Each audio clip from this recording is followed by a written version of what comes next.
সুধী দর্শকবৃন্দ, আমন্ত্রণ জানাচ্ছি আমাদের স্বাস্থ্য শিক্ষা এবং চিকিৎসা বিষয়ক অনুষ্ঠান ডক্টর ফজলুল হক কোলোরেক্টাল হসপিটাল লিমিটেড নিবেদিত সুস্বাস্থ্য সারাক্ষণে। আপনাদের সাথে অনুষ্ঠানের পুরো সময় জুড়ে উপস্থাপনায় থাকছি আমি ডক্টর তাসমিয়া আহমেদ হুমা। আমাদের সাথে অতিথি হিসেবে আছেন আন্তর্জাতিক খ্যাতিসম্পন্ন এবং জগৎ বিখ্যাত কোলোরেক্টাল সার্জন, যিনি বাংলাদেশ ও উপমহাদেশের পাইওনিয়ার কোলোরেক্টাল সার্জন ডক্টর অধ্যাপক এ.কে.এম. ফজলুল হক স্যার। আর ওনার ব্যাপারে যত বলবো ততই আসলে কম বলা হয়। তারপরেও আমরা আসলে স্যারকে আমাদের মাঝে পেয়ে অনেক আনন্দিত। স্যারের ব্যাপারে বলতে গেলে বলা যায় যে বঙ্গবন্ধু শেখ মুজিব মেডিকেল বিশ্ববিদ্যালয়ের কোলোরেক্টাল সার্জারি বিভাগের উনি অবসরপ্রাপ্ত প্রতিষ্ঠাতা চেয়ারম্যান, যিনি বর্তমানে ডক্টর ফজলুল হক কোলোরেক্টাল হসপিটালে কর্মরত আছেন। চলে যাচ্ছি স্যারের কাছে। আসসালামু আলাইকুম স্যার, স্যার কেমন আছেন? আসসালামু আলাইকুম দর্শক শ্রোতা, আশা করি সকলে ভালো আছেন এবং আমাদের আলোচনা উপভোগ করবেন এবং এতে উপকৃত হবেন সবাই। আমাদের সাথে স্টুডিওতে আরও উপস্থিত আছেন বাংলাদেশের আরেকজন colorectal surgeon doctor Asif Almas Haque, MBBS FCPS surgery, FRCS England, consultant colorectal laparoscopic and laser surgeon, যিনি বর্তমানে ডক্টর ফজলুল হক কোলোরেক্টাল হসপিটালে কর্মরত আছেন। আসসালামু আলাইকুম স্যার, স্যার কেমন আছেন? ভালো আছি, আশা করি দর্শকের সবাই ভালো আছেন। স্যার, আজকে আমরা যে বিষয় নিয়ে কথা বলব বিষয়টি হচ্ছে আইবিএস।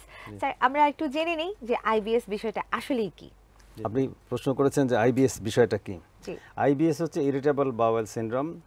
এটা ইংরেজি একটি শব্দ, এর বাংলা কেউই করে নাই, বাট আমি করেছি অতিরিক্ত সংবেদনশীল আন্তরিক জটিলতা, ইরিটেবল বাওয়েল সিনড্রোম। আচ্ছা, এর কারণ কি যদি জিজ্ঞাসা করেন তো প্রথম কথাই হবে কারণ হলো এটা আননোন, অজানা কারণ। What is IBS? এটা প্রশ্ন আসবে, রুগীরা এসে বল স্যার আমার আইবিএস হয়েছে। আমি বললাম আইবিএস হয়েছে এটা আপনি বলবেন না, আপনি বলবেন স্যার আমার পেটে ব্যথা করে, পায়খানা হয় না, বারে বারে পায়খানা হচ্ছে, পাতলা পায়খানা হচ্ছে। তাহলে আমরা যদি আইবিএস ব্যাখ্যা করতে যাই, হোয়াট ইজ আইবিএস? আইবিএস ইংরেজি ডেফিনেশন বা কিছু এখন বলবো না, কারণ সাধারণ রোগীরা শুনছেন। আর যদি এফসিপিএস এর ছাত্র হতো বা স্টুডেন্ট হতো, এমবিবিএস এর, তাদেরকে অন্যভাবে বলতাম। এক্ষেত্রে আমরা বলবো আইবিএস হলো খাদ্যনালীর অন্ত্রের, বৃহদন্ত্রের একটি রোগ, যে ক্ষেত্রে দেখা যায় সাধারণত রোগীদের পেটে ব্যথা হয় এবং পায়খানা হওয়ার পর পেটে ব্যথা কমে যাবে। আর একটা হবে যে পায়খানার ফ্রিকোয়েন্সি চেঞ্জ হয়ে যাবে। যেমন গত মাসে আমার পায়খানা হয়েছে 3 দিন পরে পরে, 2 দিন পরে পরে, 4 দিন পরে পরে, উল্টাপাল্টা, এবং পায়খানা কখনো পাতলা হচ্ছে, কখনো শক্ত হচ্ছে। এইভাবে যখন উল্টাপাল্টা হতে থাকে তখন এটাকে আমরা বলি আইবিএস বা ইরিটেবল বাওয়েল সিনড্রোম। এর সাথে আরও শর্ত আছে। শর্ত হলো এই যে আমরা বিভিন্ন ইনভেস্টিগেশন করি, পেটের আলট্রাসোনোগ্রাম, সিটি স্ক্যান বা স্পেশালি কলোনোস্কোপি। কলোনোস্কোপি করার পরে আমরা কোলন, মলদ্বারের ভিতর থেকে 5 ফুট চেক করে দেখলাম কোনো দোষ নাই, ইনফেকশন নাই, ইনফ্লামেশন নাই, ক্যান্সার নাই, আলসার নাই, কোনো কিছুই নেই। কোলনটা দেখতে অ্যাপারেন্টলি পুরোপুরি নর্মাল। আলট্রাসোনোগ্রাম করে দেখলাম পেটের ভিতরে টিউমার, ক্যান্সার কিছু নেই। তো তখন আমরা বলি যে ইয়েস, এটা হলো ইরিটেবল বাওয়েল সিনড্রোম। এই রোগীর কখনো 3টা ধরন আছে, আইবিএস সি, আইবিএস ডি এবং আইবিএস এ। আইবিএস সি হলো যাদের পায়খানা গুটলি গুটলি শক্ত শক্ত হয়, পায়খানা মানে এটা হলো একটা। আর আইবিএস, এটা হলো আইবিএস সি। আইবিএস ডি হলো যাদের পায়খানা পাতলা হয়, 3-4-5 বার হচ্ছে পায়খানা পাতলা, পরিমাণে বেশি না।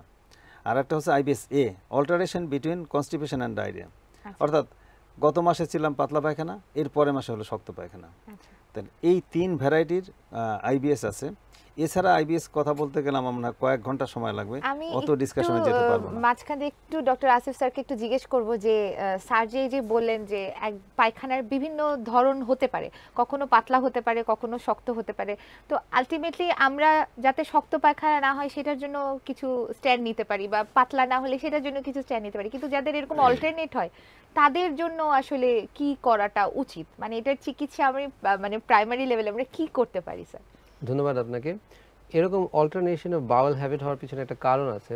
নর্মালি আমাদের খাদ্যনালীর দুটো কাজ করে, এক হচ্ছে কি খাদ্যদ্রব্যকে সামনের দিকে ঠেলে নিয়ে যায়, আর আরেকটা হচ্ছে কি একই সাথে যেসব নিউট্রিশন আছে এবং পানি, নিউট্রিশন এবং পানিগুলিকে অ্যাবজর্ব করে নিয়ে যায়। তো এটার একটা অপটিমাম স্পিড আছে, যে এই স্পিডটাতে গেলে সে ঠিক মতো খাদ্যদ্রব্য এবং পানিকে অ্যাবজর্ব করতে পারে। এর চেয়ে যদি ফাস্ট হয়ে যায়, মুভমেন্টটা যদি এর চেয়ে যদি ফাস্ট হয়, তাহলে দেখা যাবে মানে পানি অ্যাবজর্পশনটা কমে যাবে, তাহলে পেশেন্টের হবে ডায়রিয়া। আবার যদি এর চেয়ে যদি স্লো হয় তাহলে পানি অ্যাবজর্পশনটা বেড়ে যাবে এবং এই পেশেন্টের হবে কনস্টিপেশন। তার মানে আসলে পুরো জিনিসটাই ডিপেন্ড করে খাদ্যনালীর মুভমেন্টের স্পিডের উপরে। ঠিক আছে, তাহলে এখন এই পেশেন্টদেরকে আমরা যেটা করতে চাই, যে দুটোই হতে পারে, কিছু পেশেন্টের কনস্টিপেশন হয়, কিছু পেশেন্টের ডায়রিয়া হয়। তো যদি কনস্টিপেশন হয় তখন ওই পেশেন্টদেরকে আমরা কিছু কনস্টিপেশন রিলিভিং যে এজেন্সি, জি মানে ইন্টারাপ্টিভ, সেটা হলো যে ডায়রিয়া যখন হচ্ছে সেটার জন্য দুইটা কারণ, একটা হলো মুভমেন্টের স্পিডটা, আর একটা হলো ব্যাকটেরিওলজিক্যাল ওভারগ্রোথ। Right, definitely. তো এখন এই পেশেন্টের, আচ্ছা, সো এখন যদি আমরা এরকম একটা পেশেন্ট পাই যে কনস্টিপেশন হচ্ছে, তখন এই পেশেন্টদেরকে আমরা একটু ফাইবার বেশি দিই। বাট এখানে একটা সমস্যাও আছে, এই পেশেন্টদেরকে যদি আবার বেশি ফাইবার দেওয়া হয় তখন কিন্তু আবার দেখা যায় মুভমেন্ট আবার বেশি ফাস্ট হয়ে যায়, বারে বারে টয়লেটে যায়, পেশেন্টের টয়লেটের সাথে যায় এবং অন্যান্য সমস্যা হতে পারে। সো আমরা অপটিমাম একটা ডোজে চলে আসতে চেষ্টা করি, যেখানে গেলে পেশেন্টের টয়লেটটা ক্লিয়ার হবে এবং টয়লেটটা অপটিমাম সাইজ এবং শেপে থাকবে এবং কনসিস্টেন্সিতে থাকবে। এর সাথে সাথে আরও কিছু ইম্পর্টেন্ট ফ্যাক্টরস আছে এই পেশেন্টদেরকে, যেমন এই বেশিরভাগ ক্ষেত্রে আইবিএস এর পেশেন্টদের দেখা যায় ঘুম ঠিক মতো হয় না। সো ঘুম একটা ইম্পর্টেন্ট ফ্যাক্টর, কারণ আমাদের খাদ্যনালী কিন্তু আসলে কাজ করে ঘুমের মধ্যে। তো আপনার যদি প্রতিদিন 7 থেকে 8 ঘন্টা ঘুম না হয় তখন কিন্তু একটা প্রবলেম শুরু হয় পেশেন্টদেরকে। সো আমরা পেশেন্টদেরকে বলি পর্যাপ্ত ঘুম যেন হয়, যদি ঘুম না হয় হয়তো ঘুমের কিছু ঔষধ আমরা দিই। এই পেশেন্টদের আরেকটা সমস্যা থাকে, স্ট্রেস থাকে, পেশেন্ট অকারণে টেনশন করে পেশেন্টদেরকে। দেখা যাবে ছোট একটা জিনিস নিয়ে এত বড় একটা কাগজ লিখে নিয়ে আসে ডাক্তারের কাছে যে কি কি সমস্যা, সে আধা ঘন্টা ধরে বলছি আমাদেরকে। সো স্ট্রেস একটা ইম্পর্টেন্ট ফ্যাক্টর। তো আমরা পেশেন্টদেরকে বলি স্ট্রেসটা রিলিফ করতে হবে, সেটা মেডিটেশন, ইয়োগা বা অন্য কোনোভাবে যদি স্ট্রেসটা রিলিফ করে। আপনি খেয়াল করে দেখবেন যে আমাদের যখন পরীক্ষা থাকে তখন কারো কনস্টিপেশন হয়, কারো ডায়রিয়া শুরু হয়। তার মানে স্ট্রেসের সাথে কিন্তু আমাদের খাদ্যনালীর একটা সম্পর্ক আছে, স্ট্রেসটাকে রিলিফ করতে হবে। দ্বিতীয় জিনিস হচ্ছে পেশেন্টদেরকে আমরা দৈনিক কমপক্ষে হলো 1 ঘন্টা ব্যায়াম করতে বলি। তো ব্যায়াম বললেই পেশেন্টরা বলে যে আমি তো রেগুলার হাঁটাহাঁটি করি, সব কিছুতেই হাঁটি। শুধু হাঁটাহাঁটিতে চলবে না, একটু জোরে জোরে হাঁটতে হবে যাতে ঘাম ঝরে, এবং এটা না 1 ঘন্টা, আরও বেশি করলে আরও ভালো। এবং খাওয়া দাওয়ার মধ্যে কিছু মডিফিকেশন আনতে হবে। স্যার আমরা আবারও আসবো এই আলোচনায়, আমরা খাওয়া দাওয়ার ব্যাপারটাও জানবো, তবে একটা বিরতির সময় হয়ে গেছে, একটা বিরতি দিয়ে নিচ্ছি। শুধু দর্শকবৃন্দ নিয়ে নিচ্ছি একটা ছোট্ট বিরতি। বিরতির পর আমরা আবার আমাদের অনুষ্ঠানে ফিরে আসবো, ততক্ষণে আমাদের সাথে থাকুন, চোখ রাখুন টেলিভিশনের পর্দায়।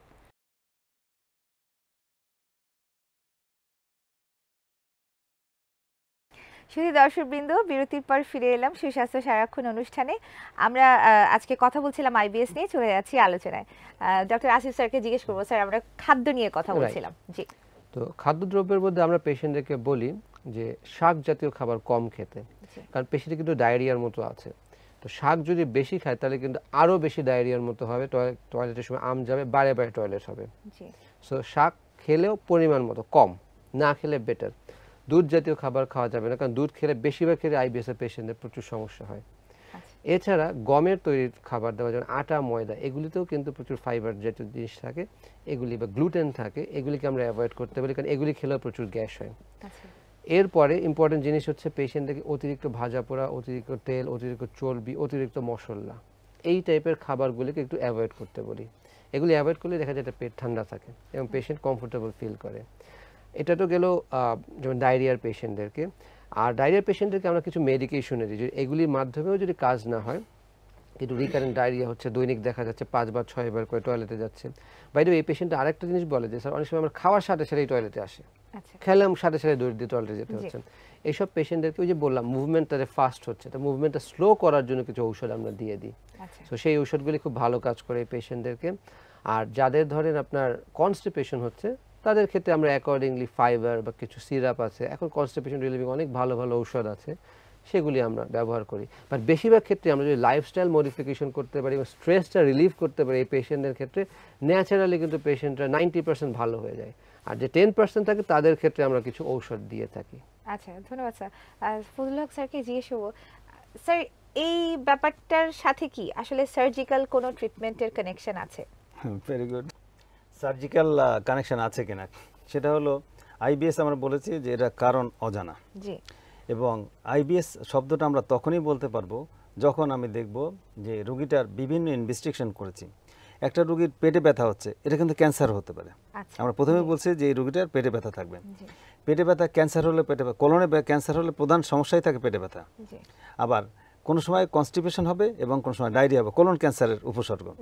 তো এখানে আমরা যারা শুনছেন আমাদের রোগী বা আজকে যারা আমাদের অনুষ্ঠান দেখছেন তাদেরকে বলবো, কোলনে ক্যান্সার হলে তার উপসর্গগুলো পেটে ব্যথা, কখনো শক্ত পায়খানা, কখনো পাতলা পায়খানা, অল্টারেশন অফ বাউল হ্যাবিট। এবং আইবিএসের উপসর্গ একই রকম। এবং এই যে কনস্টিপেশন, ডায়রিয়া, পেটে ব্যথা, কোলন ক্যান্সারেরও একই উপসর্গ এবং আইবিএসেরও। তাহলে আমাকে প্রথমে রুল আউট করতে হবে যে কি হয়েছে। আর একটা জিনিস খুব ইম্পর্টেন্ট, সেটা হলো আইবিএস যাদের থাকে তাদের 33% মানে 3 ভাগের 1 ভাগের রোগীর সাইকোসোম্যাটিক ডিসঅর্ডার থাকে। সাইকোসোম্যাটিক মানে মনোদৈহিক তাদের সমস্যা থাকে। যেমন আমরা দেখছি আমার সাথে ফ্রেন্ডরা এমবিবিএস পরীক্ষার সময় বাথরুমে ঢুকলে আর বের হতে পারতো না। আমি নিজে দেখেছি আমার ক্লাসমেটের। তার মানে স্ট্রেসের কারণে তার পাতলা পায়খানা হচ্ছে। পরীক্ষার কথা শুনলে অনেকে দেখবেন যে খাবার গিলতে পারে না, খাবার গিলতেই পারে না। হ্যাঁ, এমন আমি নিজে চোখে দেখেছি। তো আত্মীয় স্বজন দেখবেন, ভাই বোন বা আপনার ভাতিজা ভাতিজি, তারা পরীক্ষা হলে যাওয়ার সময় দেখবেন ম্যাট্রিক পরীক্ষা দিচ্ছে, অনেকে মানে একদম দুর্বল ফিল করতেছে। কেউ টয়লেটে ঢুকছে, বের হতে পারছে না, কারো পায়খানা হচ্ছে না, কেউ খাবার মুখে দিতে পারছে না। তাহলে স্ট্রেস একটা ফ্যাক্টর। এই ক্ষেত্রে আমরা চিকিৎসার সময় ডক্টর আসিফ আলমাস হক বলেছে যে যার কনস্টিপেশন হবে তাকে আমরা ফাইবার দেবো, যার ডায়রিয়া হবে তাকে অ্যান্টি ডায়রিয়াল মেডিকেশন দেবো। এটা কিন্তু চিকিৎসার অংশ। আর যার সাইকোলজিক্যাল স্ট্রেস থাকবে, বিভিন্ন কারণে স্ট্রেস হয়, চাকরি নেই, চাকরি পেতে পারছি না, স্ত্রীর সাথে ঝগড়া, তারপরে ফ্রেন্ডের সাথে ব্যবসা নিয়ে ঝামেলা হয়ে গেছে, ব্যবসায় লস হচ্ছে, এই যে জিনিসগুলা, এগুলার যে স্ট্রেস, এটা কিন্তু আমরা কখনোই অস্বীকার করতে পারবো না। তখন কিন্তু আইবিএসের মতো পেটের মধ্যে ব্যথা হয়, ডায়রিয়া হয়, কারোর কনস্টিপেশন হয়। আর একটা বিষয় আমি একটু আগে বলেছি যে আমাদের যখন পাতলা পায়খানা হয় তখন ব্যাকটেরিয়াল ওভারগ্রোথ হতে পারে ইন্টেস্টাইনের ভিতরে। যদি ব্যাকটেরিয়াল ওভারগ্রোথ হয় আমরা মনে করি বা সেটা প্রমাণ করতে পারি স্টুল কালচার করে বা অন্য কোনোভাবে, তাহলে ব্যাকটেরিয়াল মানে অ্যান্টিডায়রিয়াল যে ব্যাকটেরিয়াল মেডিকেশন সেটা দিতে হবে। যেমন সেটা আমরা রিফাম্যাক্স দিই, হ্যাঁ, রিফাক্সিমিন, সেই ওষুধটা আমরা 550 মিলিগ্রাম করে দিনে 2 বার 14 দিন আমরা দিই, তাতে অনেকের ভালো হয়ে যায়। আবার আরেকটা আছে যে মনোদৈহিক বা যে কোনো কারণে হাইড্রক্সিট্রিপ্টামাইন বা অন্যান্য বেশি হওয়ার কারণে যাদের পাতলা পায়খানা লেগেই আছে, অ্যান্টিবায়োটিক দিয়েও ভালো করতে পারি নাই, তখন আমরা লোপেরামাইড ওষুধ দিই, ইমোটিল, ক্যাপসুল ইমোটিল সবাই জানেন। আমরা বলে দিই যে আপনার পাতলা পায়খানা যদি হয় দিনে 1 বার বা 2 বার খাবেন, যখনই আপনার পাতলা পায়খানা কমে যাবে তখন এই ওষুধটা বন্ধ করে রাখবেন, অথবা 2-3 দিন বন্ধ করে মাঝে মধ্যে খাবেন। এটা রুগীরে বোঝানো মুশকিল যে ইমোটিল ক্যাপসুলটা কিভাবে খেতে হবে। এটা গাড়িতে ব্রেক দেওয়ার মতো। গাড়িতে ব্রেক, আমাদের গাড়ির স্পিড বেশি হয়ে গেলে ব্রেক করে দেই, আবার না হলে স্পিড এক্সিলারেটর বাড়ায় দেই। তো লোপেরামাইড ওষুধটাও সেভাবে দিতে হবে। যদি আপনার ডায়রিয়া 4-5 বার হয় তো দিনে 1 বার বা 2 বার খেলেন, আবার দেখলেন দিনে 2-3 বার হচ্ছে, তাহলে কোনো কিছু খাওয়া দরকার নেই। তো এভাবে লোপেরামাইড দীর্ঘদিনও খাওয়া যায়। তাহলে এই আইবিএস এর চিকিৎসা আসলে বেশ ঝামেলা। ডক্টর আসিফ কিন্তু অলরেডি বলে দিয়েছেন যে ফাইবার দেওয়া যেতে পারে, অ্যান্টিবায়োটিক দেওয়া যেতে পারে, তারপরে আর স্ট্রেস থাকলে অ্যান্টিসাইকোটিক মেডিকেশন দিতে হবে, যেমন সেট্রা আছে বা বিভিন্ন ওষুধ আছে। আর ইনভেস্টিগেশনের মাধ্যমে এটা জানতে হবে যে তার কোনো ক্যান্সার নাই, এবং আলট্রাসোনোগ্রামের মাধ্যমে প্লাস কোলোনোস্কোপি করে যদি ক্যান্সার না থাকে আমাদের মাথা ঠান্ডা, অর্থাৎ আমি শান্তি পেলাম যে এই রোগীর ক্যান্সার নেই, এখন আমি ওষুধ অ্যাডভাইস দিয়ে তাকে মনোদৈহিক কারণ বা বিভিন্ন কারণের চিকিৎসা দিলে সে ভালো হয়ে যাবে। ধন্যবাদ স্যার এত সুন্দর করে বলার জন্য। অনুষ্ঠানের শেষ পর্যায়ে চলে এসেছি, বিদায় নিয়ে নিতে হচ্ছে। সুধী দর্শকবৃন্দ, আশা করি আমাদের অনুষ্ঠান আপনাদের ভালো লেগেছে। আগামী অনুষ্ঠান দেখার আমন্ত্রণ জানিয়ে আজকে পর্যন্তই। ভালো থাকুন, সুস্থ থাকুন, আল্লাহ হাফেজ।